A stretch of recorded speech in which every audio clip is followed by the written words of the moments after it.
안녕하십니까. YTN 라디오 황보선의 출발 새 아침 황보선입니다. 서울시장 보궐선거 후보 중앙선관위 등록일이 내일 19일이죠. 여권은 더불어민주당 박영선 후보로 어제 최종 단일화 이뤄냈습니다. 그렇지만 야권은 오세훈 안철수 후보 간 단일화 이거 아직입니다. 여론 물을 때 유선 전화 방식도 넣자 이건 오세훈 후보 측 입장이고 박영선 후보와 가상 대결에서 누가 이길 거라고 예상하느냐 이 문항 넣지 않은 건 안철수 후보 측 입장입니다. 오세훈 국민의힘 후보와 이따 8시 정각에 만나서 직접 얘기 듣겠습니다. 아스트라제네카 백신 접종 중지한 나라들 특히 유럽 국가들 사이에서 늘고 있죠. 우리 정부는 중단할 근거가 없다면서 계획대로 접종 계속 진행하기로 결정했습니다. 질병관리청 연결해서 자세한 설명도 듣겠습니다. 2021년 3월 18일 목요일 YTN 라디오 황보선의 출발새 아침 시작합니다. LH 직원들 투기 의혹 이 사태에 관련해서 여야가 국회의원 전수조사, 특검 수사, 국정조사 합의했죠. 자, 이렇게 큰 틀 합의는 이루었지만은 이 조사든 수사든 그 대상, 그 범위를 두고 여야 각자 셈법이 다릅니다. 뭐 악마는 디테일에 있다 이런 얘기도 하고요. 뭐 가시받게 될 것이다 이런 얘기 나옵니다. 자세한 얘기 나눠보겠습니다. 구자룡 변호사 안녕하십니까? 예, 안녕하세요. 구자룡 변호사입니다. 예, 먼저 이 특검 수사하려면 법안 처리해야 되는데 뭐 3월 내 이번 달 안에 하겠다. 여야 모두 좀 공언하고 있지 않습니까? 네. 그렇지만 특검 구성에서 수사 시작하려면 최소 한 달 걸리지 않습니까? 사례를 봐도. 네, 맞습니다. 예. 이 절차를 살펴보면 이제 기간도 알 수 있는데 특검법은 현안 발생했을 때 법으로 만들어서 특별검사를 임명하고 수사기관을 구성합니다. 따라서 특검이 출발하려면 법을 만드는 입법 절차를 그대로 따르게 됩니다. 따라서 국회에서 특검법 발의되어서 국회 제적의원 과반수 출석의원 과반수 찬성으로 의결을 하고 의결된 후 대통령이 거부권 행사가 없으면 공포되어서 20일이 지나면 법률로 확정됩니다. 그리고 특검법이 국회를 통과하면 대통령이 3일 이내에 야당 교섭단체의 후보자 추천을 의뢰하고 야당은 다시 대한변호사협회의 후보자 추천을 재의뢰합니다. 그래서 통상적으로 변협이 4명을 추천하고 그중에서 야당이 2명을 선정해서 대통령에게 추천하고 그중에서 이제 1명을 대통령이 임명합니다. 그래서 이렇게 특별검사가 임명되면 특별검사는 다시 특별검사보와 특별수사관을 선정하고 대통령에게 임명을 요청하면 이때는 이제 대통령이 임명을 해야만 합니다. 대통령이 특검보하고 수사관을 고를 수는 없고요. 그래서 이렇게 수사팀을 구성하는데 통상적으로 20일이 보장되어 왔습니다. 그래서 법안 처리부터 따지면 그 수사팀 구성할 때까지 정말 일사천리로 보장되어도 최소한 한 달, 그리고 과거 사례를 보면은 수사 진행될 때까지, 시작할 때까지 뭐 한 2달 정도 걸린 바가 있습니다. 그래서 정말 일사천리로 진행이 되더라도 이번에 재보궐선거는 지난 이후에 수사가 진행될 것이다. 이렇게 볼 수 있습니다. 그렇군요. 이제 법안 처리야 뭐 이번 달 안에 다 되겠지만 수사팀 구성하고 하려면 뭐 4월 최소한 한 달이니까 다음 달 중순 이후 또는 5월 달에나 돼야 뭐 또 아마 5월 초 정도 시작되지 않을까 이렇게 봅니다. 한 5월 초로 보는 게 좀 안전하겠습니다. 그렇죠? 예, 알겠습니다. 그러면은 지금 정부 합동수사본부 보니까 경찰이 그 합수본 수사 지금 진행하고 있는데 그러면 이제 그거는 그거대로 진행을 하고 그러면 이제 특검이 가동되면 그때 이 수사 뭐 결과 내용 진행된 거 좀 이첩받아서 특검을 진행한다 이렇게 보면 되겠죠? 예, 맞습니다. 보통 그렇게 하기 때문에 그래서 특검이 도입되는 거에 이제 가시화되는 순간부터는 현재 수사를 맡고 있는 곳에서 수사 동력이 떨어지지 않냐 이런 이제 얘기들이 굉장히 많이 있어 왔습니다. 그래서 수사기관 입장에서도 내가 지금 아무리 해봤자 내 업적도 아니고 조사 과정에서 잡음 생기면 오히려 부담만 생기지 않느냐 이런 이제 고려들이 있어가지고 수사 동력이 떨어진다. 그러면은 특검 발족할 때까지 증거 인멸이나 이런 거에 대해서도 대응을 못하고 수사가 사실상 멈춰 있게 되는 거 아니냐 이런 비판들도 굉장히 많았습니다. 근데 또 어제 기사를 보니까 뜻밖에도 이제 경찰이 갑자기 그 압수수색을 진행해가지고 국토교통부요. 그래서 수사를 갑자기 이제 속도를 냈다 이런 평가도 있는데 이게 또 수사권 조정 이후에 경찰이 아무것도 안 하고 있다가 특검에 넘겨주기만 했다 이제 이런 비판 우려에서 뒷북치는 거 아니냐 또 이런 냉소적인 시각도 있고요. 그래서 이런 양측 시각 때문에 민주당 쪽 입장에서는 특검 진행되더라도 그 전에 그 경찰이 충분히 진행해서 이어지면은 공백 없이 수사가 진행될 수 있다 이런 이제 입장을 보이고 있고 야당 쪽에서는 예. 그 과정에서도 수사 강도를 더 높여야 한다 이런 주문을 하면서 온도차를 보이고 있습니다. 그렇군요. 자, 그리고 이제 법안 처리하더라도 그 아까 말씀드린 대로 특검 구성 과정에서 자, 또 수사할 대상 있지 않습니까? 네. 대상 그 범위를 두고도 사실은 서로 입장이 좀 다르지 않습니까? 벌써부터? 예, 맞습니다. 이게 또 매우 중요한 문제고 예. 법으로 정해지는 것이기 때문에 그렇습니다. 예. 이 특검 수사 대상과 범위는 법으로 정해지는 거가 특검의 목적이자 권한이자 의무이기 때문에 예. 특검도 자체다 이렇게 볼 수 있습니다. 예. 그래서 수사 대상에 대해서는 국회의원, 단체장, 지방의원 등으로 사람을 중심으로 특검 수사 범위를 정할 수 있다 이런 의견도 나오고 있고요. 예. 또 전국의 공공택지개발지구 등으로 지역을 수사 범위로 잡아가지고 해야 된다 이런 의견도 나오고 있습니다. 예. 인적 네. 대상, 공간적인 대상 이렇게 좀 나눠서 그렇죠. 생각해 볼 수 있겠네요. 예. 네네. 근데 뭐 제가 보기에는 이게 어느 한쪽만 선택할 수 있는 문제는 아닌 것 같고요. 예. 사람을 중심으로 범위를 정하면 차명 거래는 수사하기가 어려워지고 예. 또 전국 개발지구 대상으로 하면 수사 범위가 너무 확대돼가지고 네. 그 정해진 기간 내에 성과를 내기가 좀 어려워집니다. 그래서 아마 개발지구 중심으로 신도시 발표 직전 거래 중심으로 해가지고 시간하고 지역적인 범위를 1차로 한번 이제 정하고 예. 거기서 이제 돈의 흐름을 쫓아가면서 인적 관계를 타고 올라가는 방식이 동원돼야 될 것으로 보이거든요. 그래서 요거 두 개를 절충한 방식으로 아마 범위를 정하지 않을까 이렇게 예상이 되고요. 예. 그리고 기간은 아마 이전의 특검하고 그렇게 차이 있게 두지는 않을 것 같습니다. 통상적으로 2달의 수사 기간을 두고 1달 정도 이제 연장을 하는지 이게 가능하게끔 만들어 왔거든요. 예. 그래서 지금 범위를 법에 정하는 내용이 중요하다기보다 예. 이후에 2달 정도 진행한 다음에 과연 이제 가시적인 이제 성과를 내고 연장 신청을 할 것인지 그리고 예. 그때 대통령께서 그 연장 신청을 받아들일지 과거에도 이제 거부한 사례도 있거든요. 그래서 네.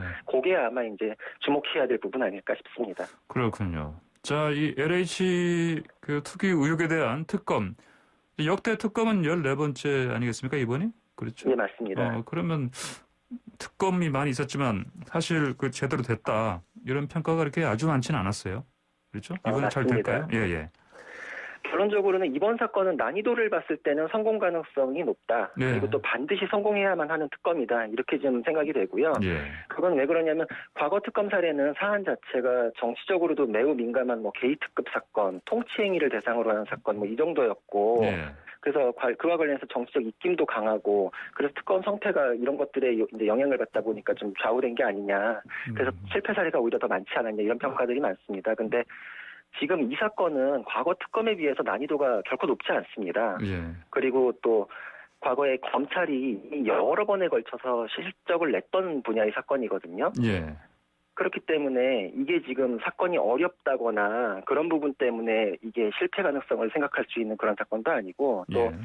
토지 거래는 등기부에 의해서 이제 기록이 다 남기 때문에 추적이 되고 명의자 재산 거래도 금융 거래 자료로 확인되기 때문에 이게 예. 지금 이제 와서 지울 수도 없습니다. 그래서 인적 관계와 정보 흐름은 돈의 흐름하고도 일치하기 때문에 이걸 타고 올라가면은 수사가 뭐 특검 발족 이후에 지금 한 달 정도 뒤라도 충분히 가능하고 예. 그러니까 이게 수사력이 부족해서 접근하기 어려운 사건도 아니고 과거에 전례가 없는 사건도 아니고 그러니까 이거는 수사 자체는 충분히 성공 가능성은 높다. 다만 반드시 그걸 이뤄내겠다는 특검팀의 이제 사명감과 의지 그 문제다 이렇게 볼 수 있을 것 같습니다. 예. 그렇군요. 자, 국정조사이지 않습니까?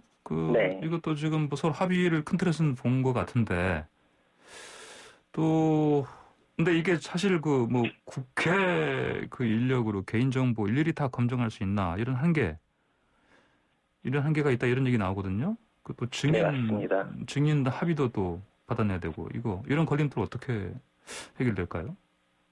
이게 좀 애초에 수사기관하고는 다른 부분이기 때문에 발생하는 문제라서요. 예. 수사기관이 수사를 잘할 수 있다. 이런 것도 사실은 수사를 바탕으로 해서 법원에 영장을 받아서 강제수사를 해가지고 받기 어려운 정보들을 받을 수 있다. 이게 굉장히 강력한 부분입니다. 예. 근데 국회는 수사기관도 아니고 법원에 영장 청구해서 받아낼 수도 없기 때문에 결국은 자료 제출을 요구해서 기관을 통해서 받는 거 가능한 범위만 받을 수 있거든요. 예. 또 당사자에게 동의를 받아가지고 개인정보를 열람하거나 임의 제출을 받거나 그럼 이거는 그 자체가 수사기관의 이제 영장을 통해서 얻는 거랑은 정부의 수준 차이가 굉장히 좀 많습니다. 예. 그리고 또 많이 이런 식으로 수집을 한다고 하더라도 국회 인력이 이걸 감당하기도 어렵고 수사기관이 아닌 인력이 형사적으로 문제되는 포인트를 캐치해내기도 사실 좀 어렵습니다. 그래서 자료를 분석하다 보면은 뭐라도 나올 수는 있겠지만 수사기관이 예. 하는 것보다는 분명히 효율성은 떨어질 것이다. 이렇게 볼 수 있고요. 예. 또 증인하고 참고인 선정은 항상 국회에서 이제 여야 줄다리기가 있었으니까 예. 수사기관하고는 분명히 좀 다른 요소를 고려해가지고 선택한다 이렇게 볼 수 있기 때문에 네네.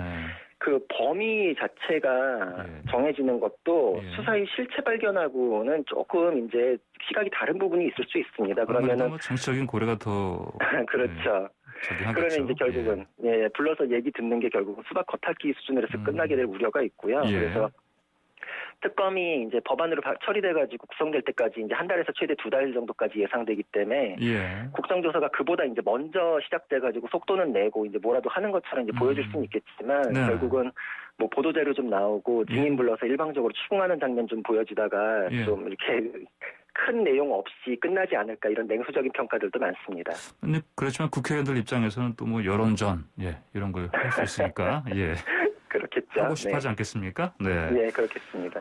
자, 그 전수조사 대상을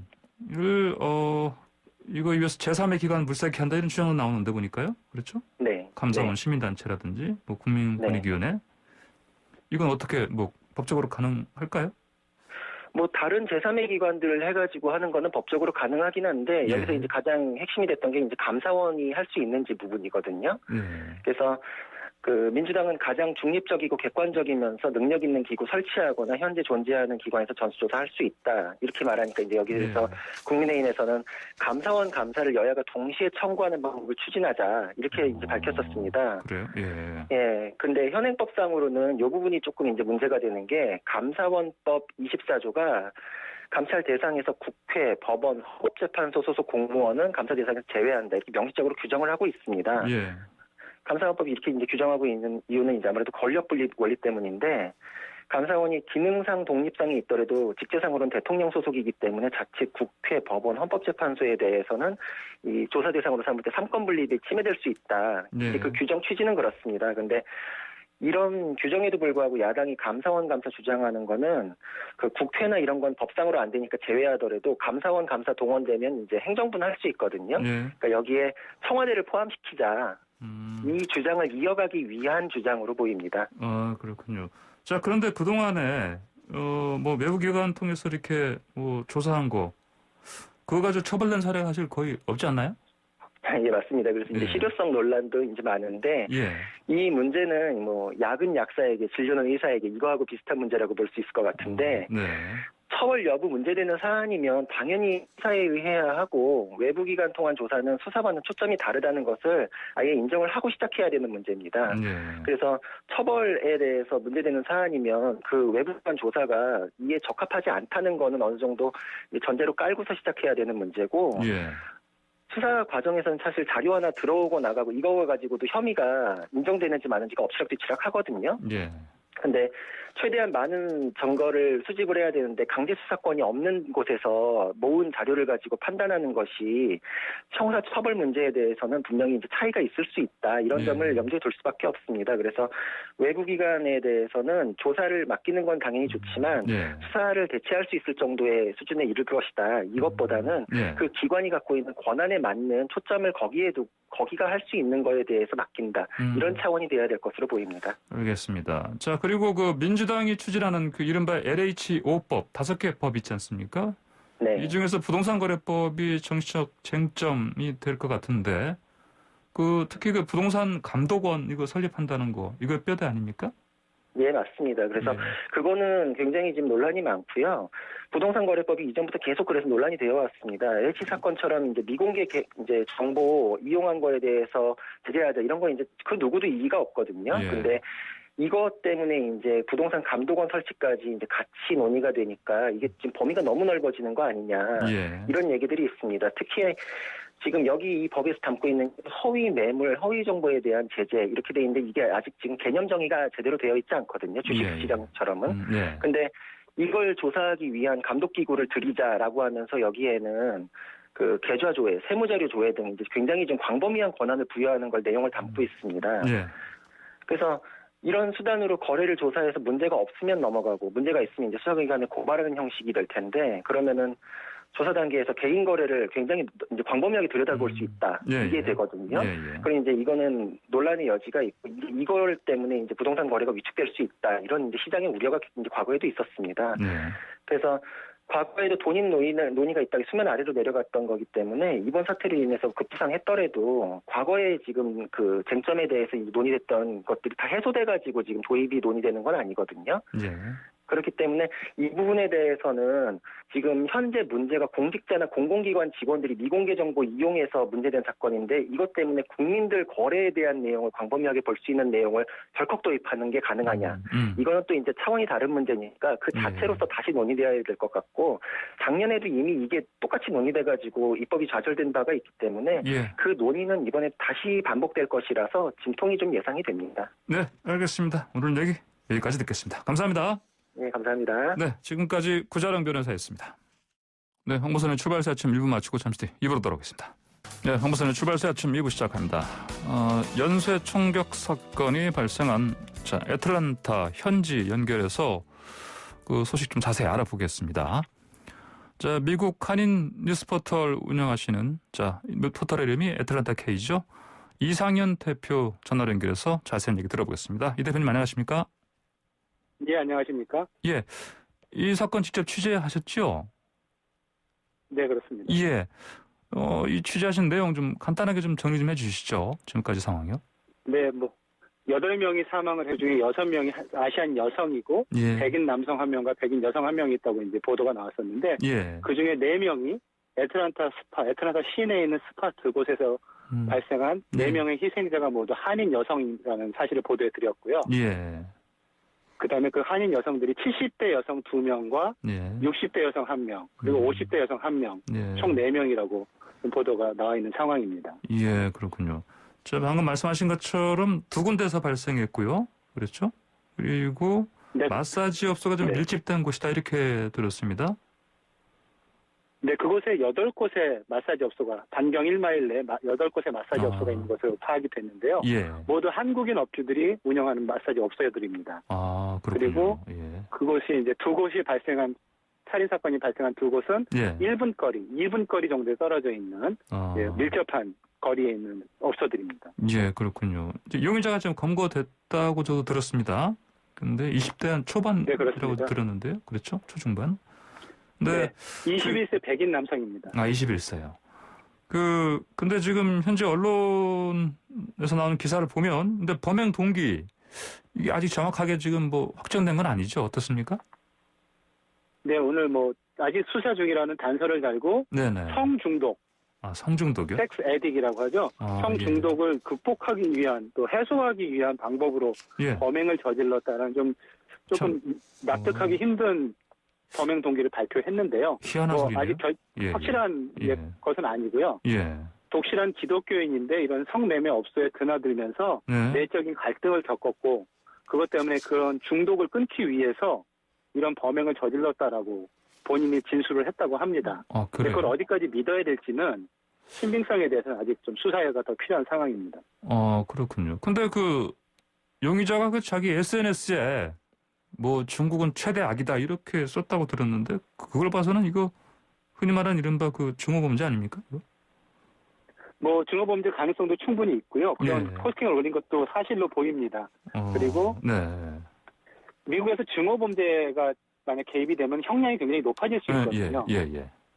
그러니까 일단 아시아 대상으로 한 증오범죄냐라고 경찰이 물어봤을 때 아니요라고 대답했다고 하는데 아마 당연한 대답이 아니었을까 그렇게 보고 있고요. 예. 그다음에 성중독 그 부분에 대해서 정신질환으로 좀 몰아가려는 그쪽으로 좀 이렇게 좀 유리한 형량을 받기 위해서 진술을 하지 않았나 하는 그런 분석도 나오고 있는 상황입니다. 그렇군요. 말씀하신 것처럼 경찰이 아직 수사 중이고요. 그래서 정확한 범행 동기를 확정해서 발표하지는 않았는데, 이게 참 충격이 큰 사건이기 때문에 현지 한인사회 분위기 좋지 않을 것 같습니다. 어떻습니까? 예, 이런 큰 사건은, 이런 좀 대형 사건은 처음 있는 일 같습니다. 예. 4명이나 또 다른 범죄자에 의해서 대량 살상이 일어났고요. 그것도 무방비 상태에 있는 여성들이, 약자인 여성들에 대한 범죄여서 굉장히 좀 두려움에 떠는 그런 비즈니스 하시는 분들이 특히 많이 있는데요. 예. 한인들은 업소에서 이런 자기도 당할 수 있는 상황이기 때문에 이거 정말 문을 열어야 되나 저한테 문의하시는 분도 많이 계시고요. 아, 그래요? 예. 좀 자구책이 필요하지 않나 이렇게 얘기하는 분들이 굉장히 많은 상황입니다. 그렇군요. 자, 아시아계를 대상으로 한 이런 증오 범죄. 자, 이거 사실은 끊이지 않고 계속 잇따르고 있는 것 같습니다. 보니까 미국에서. 어떻습니까? 굉장히 많습니다. 예. 네, 1, 2월 사이에만 500건 이상이 보고가 됐다고 하는데요. 아, 그렇게 많이요? 그것은 이제 폭력이 동반된 사건이었을 것이고, 폭언이라든지, 무슨 여러 가지 낙서라든지, 이런 모욕이라든지, 이런 것은 참 부지기수로 좀 보고 있습니다. 주변에서도 많이 벌어지고 있고요. 아시안들을 비하하는 욕설이라든지, 그런 폭언이라든지, 또 특히 이런 살인사건까지 벌어지게 돼가지고, 충격이 큰 상황입니다. 이상현 대표께서도 직접 이런 거 좀 경험하신 게 있으시겠습니다. 어떻습니까? 아니면 주변 분한테 들으신 거라든지? 앞에 대놓고 욕설을 한다거나 이런 건 없지만, 뒤에서 이제 수근수근 한다거나, 그런 느낌, 그런, 분위기, 이런 것들은 미국에 사는 아시안 이민자면 누구나 다 경험하셨을 일이 같고요. 특히 욕설 같은 걸 들으신 분도 상당히 많이 있고, 저는 아니지만, 이런 폭언이라든지 폭행까지 당하신 분들도 주변에 있습니다. 근데 이런 인명살상까지 이어지니까, 이건 어떻게 이런 대처를 해야 되나, 난감한 상황인 것 같습니다. 예, 그러게. 아까 말씀하신 사망하신 분들, 한국계, 이분 다 50대 이상이고요. 근데 이분들 다 여성 아닙니까? 그렇죠? 다 여성분들이죠. 거기 종업원들이었고요. 아, 그렇군요. 이런 특히 인종차별적인 이런 범죄 같은 걸 보면은 조금 작게는 아까 말씀하신 지나가는 사람들한테 폭언한다든지 욕하다든지 이런 게 있고 또 어떤 휘둔다든지 그런 게 있는데 이게 대부분 보면 특히 여성을 대상으로 한 게 많지 않습니까? 여성이나 노인들, 약자를 대상으로 하는 경우가 굉장히 많이 늘어나고 있어서. 그렇죠. 저항할 수 없고, 보복을 당하지 않을 것 같은 아시안들을 상대로 한 좀 비열한 범죄죠. 그러니까요. 특히 올해 들어서 많이 늘어난 것 같습니다. 아, 올해 들어서 많이 늘어났다. 그건 어떤 근거로 그렇게 말씀하시나요? 올해 굉장히 수치상으로도 지난해에 비해서 크게 늘었고요. 60% 이상 늘었다는 통계도 나와 있고요. 네네. 이렇게 보는 분석도 있습니다. 트럼프 대통령의 패배 이후 백인 그런 우월주의적인 생각을 갖고 계셨던 사람들이 좌절감의 표현으로 가장 힘없이 보이는 아시아 인종을 향해서 분노를 표출하는 것 아니냐. 조심스럽지만 그런 분석도 있는 상황이고 그것이 정말 현실화되는 것 같은 느낌이 들어서 어떨 땐 좀 소름이 끼칠 정도로 그런 상황이 연출되고 있는 것 같습니다. 좀 트럼프 전 대통령의 그림자가 좀 보이지 않습니까, 이거?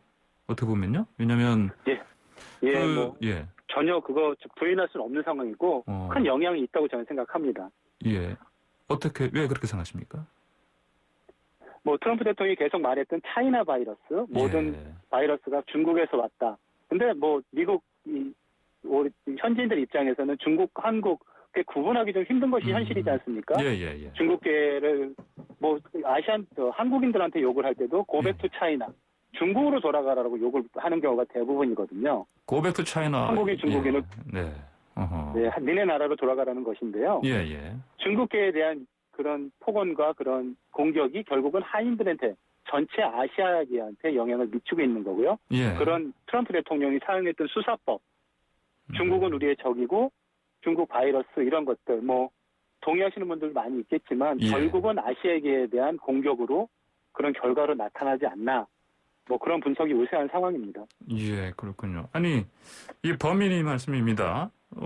정말 중국인들 혐오한다면 제대로 알고나 범행을 저질러야 되는 거 아닙니까? 근데 왜 아까 말씀하신 것처럼 그냥 뭉뚱그려서 다 아시아 사람 같이 보이면 다 중국인이다 이런 식으로 지금 하는 건데 보니까요. 말씀하신 것처럼. 네, 중국계 업소를 처음에 찾아갔었는데 나중 두 업소는 다 한국계 업소였지 않습니까? 그러니까요. 아시안 업소를 노렸다는 것은 부인할 수 없을 것 같고요. 그다음 굉장히 계획적인 범행으로 볼 수 있는 것이 첫 번째 장소에서 범행을 저지르고 곧바로 차를 타고 정해진 장소로 이동을 한 것이 한인 업소들이 밀집돼 있는 예. 그 애틀랜타 시내 피드몬트 거리라고 하는 곳으로 이동을 한 것입니다. 예. 그러니까 뭐 좀 계획적이고 의도적인 범행으로 볼 수 있고요. 아시아계를 노렸다고 하는 것에 대해서는 그렇게 크게 이론이 없을 것으로 저는 생각합니다. 예, 그렇군요. 그 이제 바이든 대통령이 그 직접 그 아시아계 혐오 범죄 멈춰달라 이런 얘기도 했었고요. 코로나19 사태 이후에 이제 동양인 혐오 이렇게 심해졌다고 언급했지 않습니까? 그 실감 좀 하십니까? 이것도? 예, 대통령이 그렇게 말할 정도이면 네, 네. 굉장히 미국에서는 심각한 상황으로 받아들여야 하고요. 예. 이런 것들이 정말 지나가는 노인을 갑자기 쓰러뜨려서 네. 다치게 한다거나, 그다음에 한인 여성 할머니도 네, 83세 할머니도 뉴욕에서 폭행을 당하지 않았습니까? 네네. 이런 문제들이 계속 벌어지고 있는 것은 이 정부에서 보기에도 심각한 문제이고, 저희 이렇게 애틀랜타는 좀 그런 인종혐오 범죄에서 좀 뭐라 그럴까요? 예. 좀 제외됐던 지역이라고 볼 수 있었는데 네네. 이런 큰 사건이 터졌기 때문에 이런 사각지대는 없다. 이런 좀 생각이 듭니다. 예, 그렇군요. 지금 우리 한국은 18일인데요. 지금 이 대표께서 계신 곳은 지금 현지 시간 한 오후 한 7시 다 돼가죠? 어떻습니까? 6시 50분, 예, 맞습니다. 예, 그렇죠. 예. 자, 그러면은, 현지 시간 18일이면 내일일 텐데, 미국 하원에서 그 관련 청문회가 열린다면서요? 네, 그렇습니다. 하원 법사위에서 예. 그 아시아 태평양 코커스, 아시아 의원들이 모인 다 민주당 의원들이 소속된 코커스인데요. 예. 아시아 태평양 코커스 주최로 아시아계 혐오 범죄 대책에 대한 하원 청문회가 열립니다. 예. 그렇군요. 알겠습니다. 그래서 그곳에서 이제 가장 중점적으로 논의될 것이 증오 반대 법안. 예. 증오 범죄에 대해서 연방 차원에서의 네네. 구체적인 대책을 세우겠다는 그런 법안을 추진하는 것을 의논하는 것으로 지금 알려져 있습니다. 그럼 알겠습니다. 자, 아까 말씀하신 사망하신 분 4분이지 않습니까? 한국계라고 말씀하셨는데, 이제 국적은 미국 국적으로 봐야 되겠죠? 그렇더라도 이분들? 교포로 보면 아직 되겠습니까? 확인은 되지 않았고요. 예. 근데 현지에서는 그런 업소에서 일하는 분들의 특성상 예. 한국 국적의 가능성도 배제할 수 없다는 그런 이야기들이 나오고 있습니다. 그렇군요. 알겠습니다. 지금 아까 말씀하신 것처럼 이제 거의 저녁 다 돼가는데 오늘 새로 혹시 관련해서 나온 팩트가 있습니까? 혹시 이 사건 관련해서? 지금 범인이 그렇게 쉽게 체포될 수 있었던 것이 아버지의 신고 때문이었다라는 그런 얘기가 나왔었는데, 아버지의 신고요. 아버지가 아버지가 차량에 GPS 추적 장치를 달아놨었고요. 예. 범행이 일어나서 이제 수배가 내려지니까 아버지가 직접 보안관실에 전화를 해서 추적 장치를 추적하면 잡을 수 있다라고 신고를 했다고 합니다. 아마 정신적으로 문제가 있었지 않았나 하는 그런 추정이 되는데요. 자세한 내용은 수사 결과가 발표되어 봐야지 알겠습니다. 그나마 범인의 아버지가 그거를 잘 파악해서 알려줘서 그나마 빨리 범인을 검거할 수 있었다. 이런 얘기네요, 보니까요. 네, 알겠습니다. 오늘 말씀 여기까지 듣겠습니다. 감사합니다. 잘 들었습니다. 네, 감사합니다. 네, 지금까지 미국 한인 뉴스 포털 애틀랜타 K의 이상현 대표였습니다. 네, 황철수의 황보선의 출발새 아침 2부 마치고 잠시 뒤 3부 8시 정각에는요. 오세훈 국민의힘 서울시장 후보와 인터뷰 이어가겠습니다. 유튜브에서 YTN 라디오 검색하시면 라디오, 보이는 라디오 함께 하실 수 있고요. 방송 중 의견 주신 분들은 샵 0945번 50원 유료 문자로 보내주시기 바랍니다. 잠시 뒤 8시 정각에 오세훈 후보와 다시 돌아오겠습니다.